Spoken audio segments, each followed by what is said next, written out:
This is going to be a brief overview of some of the basic features of Diigo.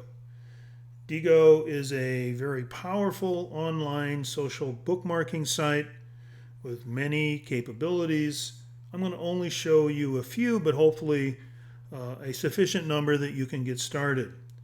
Diigo here is in what's called library mode, and it appears somewhat similar to a blog, with more recent entries appearing at the top of the page and then earlier entries below. While Diigo is primarily a social bookmarking site, you can include other information, and that's kind of what you have here. The first entry is actually a note that I've added, and if you look closely, you'll see it's what I intend to talk about. A little further down the page, you see an image, so it can capture images. If I click on the image itself, you'll see it displayed in full size. And then below that, a long series of bookmarks. We take a closer look at one of these bookmark entries. You'll see the title of the site, probably actually the page on that site, and then some additional metadata. Here, for example, is a tag. If I would click this tag, I would display all the entries in Diigo stored with that tag. And below it, you see some text information. Now, this isn't text that I've entered myself, but rather text that I've captured from the site by highlighting it. And I'll show you how to do that in just a second. You can enter bookmarks directly from the Diigo site, but that probably isn't the way you're going to want to do this. What you're going to do, I would assume, is to use Diigo from your browser while exploring online resources.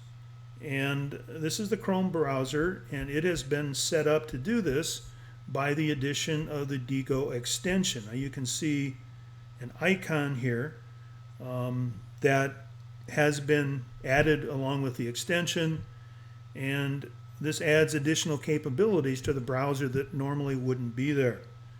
If I click on this, you'll see it brings up my options within Diigo. First thing I guess I'm going to do is to bookmark this site itself. And you see what it does is automatically add the URL, the address, the title, some other information. If I didn't want anyone else to see this when I saved it on my site, I can mark it as private.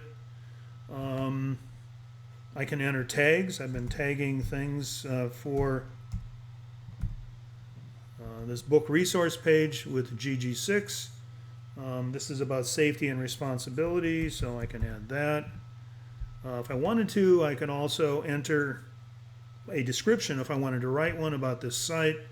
I'm actually going to highlight some things rather than enter a description. And I'm also intending to share this with a particular group that I can designate. And so I'm going to select the Technology and Meaningful Learning group. All right, so now I can save that bookmark. The highlighting thing is actually quite interesting, and many of us highlight things when we read them. This actually will store highlights, let's say, from websites as we read them. And let's say I'm looking through this site, and so here's something that I might want to remember. So in this case, I want to remember that a federal law requires that schools do filtering, pretty much. And so you see when I select that text and click the highlight button, I've highlighted that, and save the bookmark. And now if I go back to my library in Diigo and refresh it, you can see that the bookmark has been added. The tags that I added are here, and also the section that I highlighted. So working from the browser to add bookmarks to Diigo, it works very easily, and it's an efficient way to store information as you explore online.